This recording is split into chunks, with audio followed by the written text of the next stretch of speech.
ලස්සන දවසක් ප්‍රාර්ථනා කරන ඔයාලා හැමෝටම ෆින්ලන්ඩ් වල අපි YouTube channel එකට අදත් ඔයාලව ආදරෙන් පිළිගන්නවා. අද වීඩියෝ එකෙන් අපි ඔයාලට ෆින්ලන්ඩ් වල මේ දවස්වල පොඩි අප්ඩේට්ස් ටිකක් වගේම අපි දෙන්නගේ ගෙවුන වීක් එක මොන වගේද කියලාත් ෂෙයා කරගන්න හිතුවා. එහෙනම් අපි යමු අද වීඩියෝ එකට.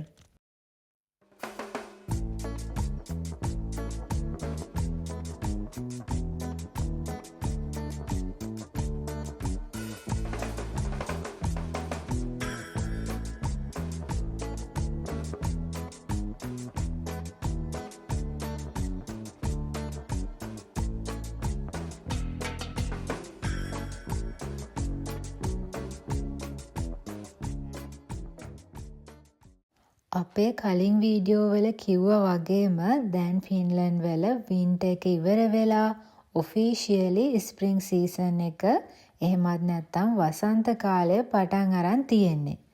ඔයාලට පේනවා ඇතිනේ දැන් ඔන්න ගස්වල දළු දාගෙන එන්න ඒ වගේම ලස්සන මල් පිපෙන්න පටන් අරන් තියෙන්නේ. මේ දවස්වල අපිට හරිම චිල් වෙදර් එකක් තමයි තියෙන්නේ. ඒ කිව්වේ පහුගිය සතිය පුරාම අපිට හොඳට අවුව තිබුණා. ඒ වුණාට තාමත් ඉතින් සීතලක් තියෙනවා. ටෙම්පරේචර් එක 0 ඉඳන් +10 වගේ රේන්ජ් එක තමයි පහුගිය සතිය පුරාම තිබුණේ. ඒ වගේම තමයි පහුගිය දවස්වල අපිට සෑහෙන හුළඟ තිබුණා. ඒ නිසා සීතල ටිකක් වැඩියෙන් දැනෙනවා. ඒත් එක්කම වින්ටර් එකේදී වගේ නෙමෙයි සමර් එකේදී පාරවල් වල ඩස්ට් එක එකතු වෙන්න පුළුවන් නිසා හැමදාම වගේ උදේට මෙන්න මේ විදියට පාරවල් වොෂ් කරලා ක්ලීන් කරනවා. ඉතින් ඒක ඇත්තටම ගොඩාක් හොඳ දෙයක්. ඒ නිසා හැම වෙලේම පාරවල් වල ඩස්ට් එක මුකුත් නැතුව පිරිසිදුව ලස්සනට තියෙනවා. ඔයාලා දන්නවනේ පහුගිය කාලේ ට්‍රෙන්ඩින් වුණ ජැපනීස් චීස් කේක් එක. අද මම හිතුවා ඒක හදන්න. මේ විදිහේ පැණි රස නැති ග්‍රීක් යෝගට් එකක් අරගෙන ඒකට බිස්කොෆ් බිස්කට්ස් දාන්න විතරයි තියෙන්නේ. ඉතින් ලොකු දෙයක් නැහැ. මම ඒ විදිහට ඊයේ ග්‍රීක් යෝගට් එකට බිස්කොෆ් බිස්කට්ස් දාලා ෆ්‍රිජ් එකේ ඕවර්නයිට් තිබ්බා. ඉතින් දවසකට පස්සේ මේ විදිහට තමයි ඒක තිබුණේ. ඇත්තටම මේක මාරම රසයි. ඔයාලත් තාම try කරලා බලන්න නැත්නම් try කරලා බලන්න. ඇත්තටම මේක හරිම රසයි.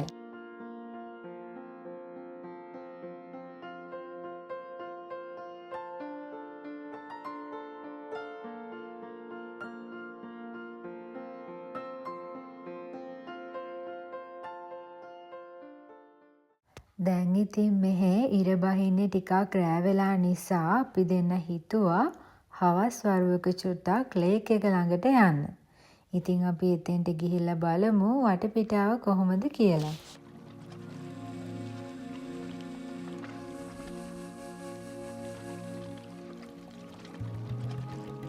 ඉතින් අද හොඳට අවුවත් පායලා තියෙන දවසක් නිසා ලේක් එක ළඟට යන්න කලින් අපි දෙන්න හිතුවා මෙතනින් අයිස්ක්‍රීම් එකක් කාලා ඉන්න ඕනේ කියලා. ඉතින් ඔන්න මේ විදියට අයිස්ක්‍රීම් එකත් අරගෙන අපි ආවා මෙන්න මේ ලස්සන ලේක් එක ළඟට. ඔයාලට පේනවා වගේ හොඳට ඉර පායලා තියෙනවා. ඒ වුණත් වටපිටාවේ පුංචි සීතලකුත් තියෙනවා. ඉතින් ඒක හරිම සනීපයි. අපි දෙන්නම ගොඩක් කැමතියි අපිට ෆ්‍රී වෙලාවක් හම්බ වුණාම මේ වගේ ලස්සන පරිසරයක නිදහසේ කාලය ගත කරන්න.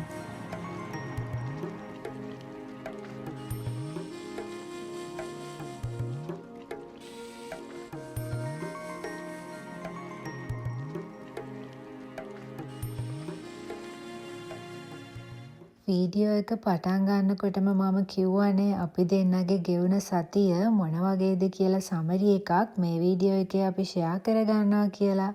ඉතින් ගිය සතියේ දවසක හවසක අපි ආවා මෙන්න මේ විදියට බෝලින් වලට. ඉඳලා හිටලා පොඩි වෙනසකටත් එක්ක මේ වගේ බෝලින් එකකට එන්න අපි පුරුදු වෙලා ඉන්නවා.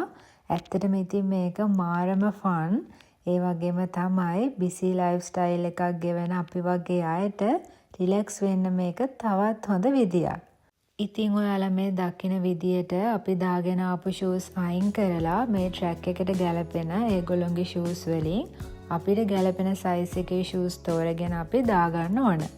ඔන්න ඊට පස්සේ අපි බුක් කරපු ට්‍රැක් එකට දැන් අපි ඇවිල්ලා ඉන්නේ.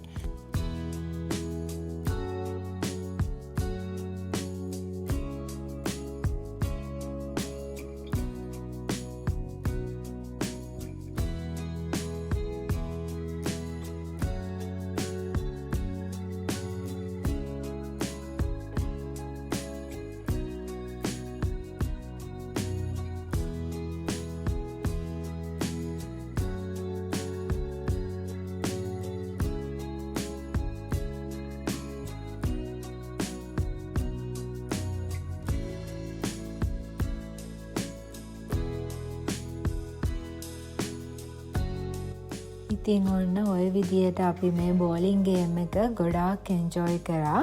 කලින් කිව්වා වගේ අපි ගෙවන බිසි ලයිෆ් ස්ටයිල් එකත් එක්ක ඉඳලා හිටලා මේ වගේ ගේම් එකක් ප්ලේ කරන එක අපිට රිලැක්ස් වෙන්න ගොඩාක් හොඳ ක්‍රමයක්.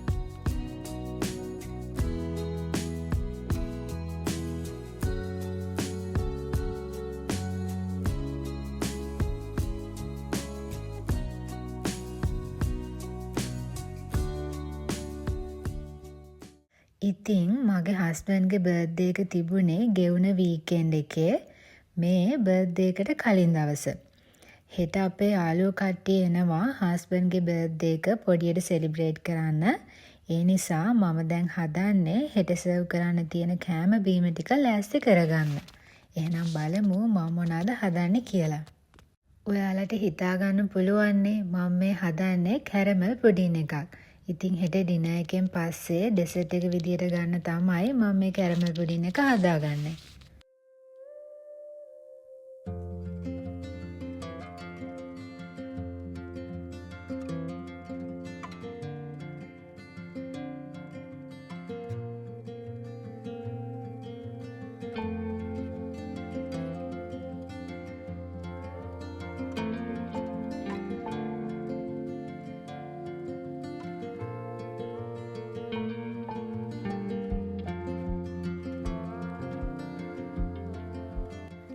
කැරමල් පුඩින් එක අද oven එකේ තමයි හදාගත්තේ.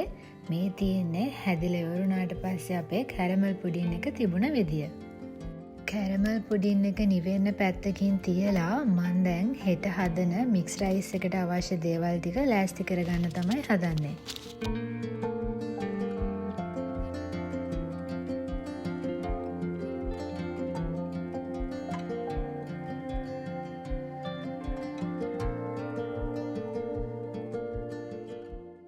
ඔයාලා දැක්ක වගේ ඉස්සෝ ටිකත් මැරිනේට් කරලා මික්ස් රයිස් එකට අවශ්‍ය එළවලු ටිකත් මේ විදිහට හොඳට කපාගෙන ඒකට ඕන චිකන් ටික රෝස්ට් කරලා හැමදේම ලෑස්ති කරලා මම ෆ්‍රිජ් එකේ දානවා. එතකොට මට හෙට රයිස් එක හදාගන්න හරිම ලේසියි. හරි. ඔන්න ඊළඟට මම බර්ත්ඩේ කේක් එක හදන්න තමයි ලෑස්ති වෙන්නේ. ඔන්න අද මම ස්පෙෂල් බර්ත්ඩේ කේක් එකක් තමයි හදන්නේ. මොකද මම කලින් try කරපු නැති රෙසිපි එකකට තමයි මේ කේක් එක හදන්නේ. ඇත්තටම මේක පිස්ටෑචියෝ කේක් එකක්. ඒ වගේම මම මේකට ආමන්ඩ් ෆ්ලවර් මේස හැඳි දෙකකුත් එකතු කරලා තමයි හදාගන්නේ.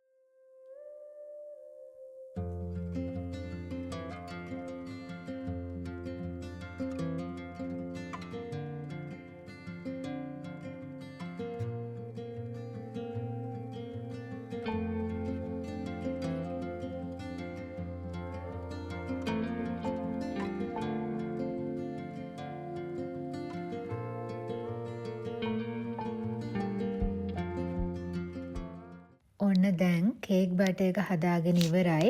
දැන් මම මේක බේකින් ට්‍රේ එකකට දාලා oven එකට දානවා. ඉතින් කේක් එක බේක් වෙනකන් මම දැන් ලෑස්ති වෙන්නේ අයිස් කොෆි එක හදාගන්න. එහෙනම් බලන්නකෝ මම අද අයිස් කොෆි එක කොහොමද හදන්නේ කියලා.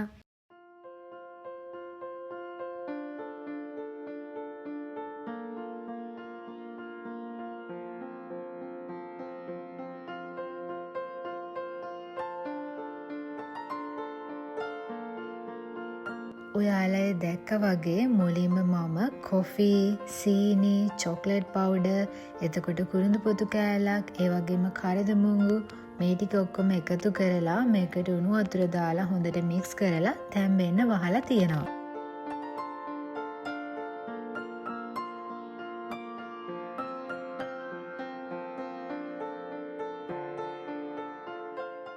ඊට පස්සේ මම මේ විදියට අයිස් කොෆී හදන භාජනයට ෆ්‍රෙෂ් මිල්ක් එකතු කරනවා.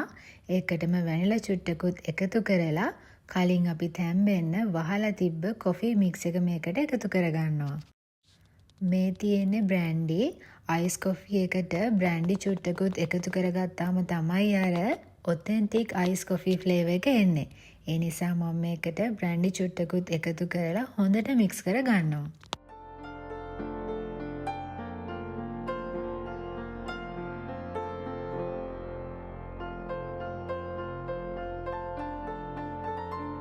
දැන් ඔන්න අපේ අයිස් කොෆී එකත් හදලා ඉවරයි. දැන් මම මේක වෙන භාජනයකට මාරු කරලා ෆ්‍රිජ් එකේ දානවා හොඳට කූල් වෙන්න. ඉතින් මම කලින් දවසේ රෑනේ මේක හදන්නේ. එතකොට හෙට පාටි එක වෙලා වෙනකොට මේක හොඳට කූල් වෙලා නියම ගානට තියෙනවා.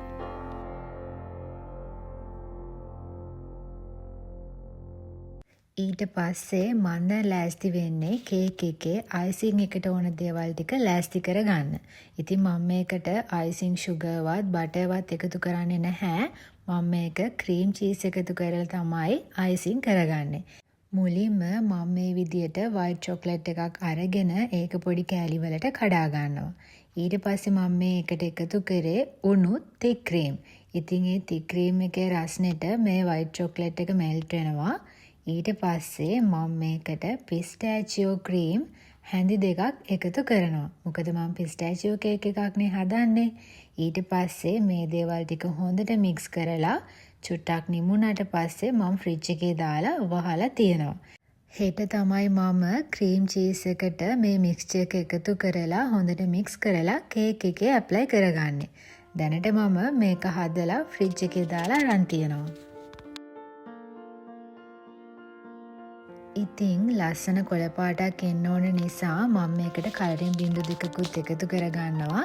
මොකද මේ මික්ස්චර් එකට හෙට ක්‍රීම් චීස් එකතු කරාට පස්සේ මේ කලර් එක තවත් අඩු වෙලා හරිම ලස්සන කොළ පාටක් ඉතුරු වෙනවා.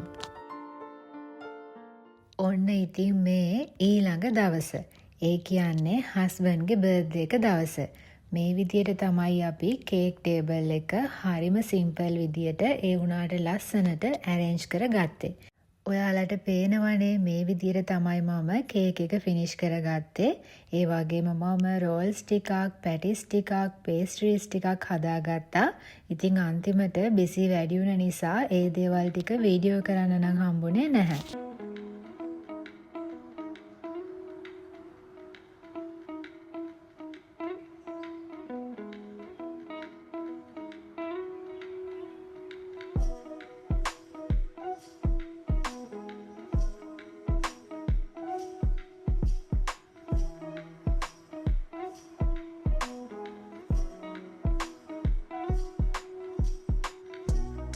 ඉතින් ඔන්න ඔය විදියට තමයි අපි හස්බන්ඩ්ගේ බර්ත්ඩේ එක වීකෙන්ඩ් එකේ පොඩියට සෙලිබ්‍රේට් කරේ.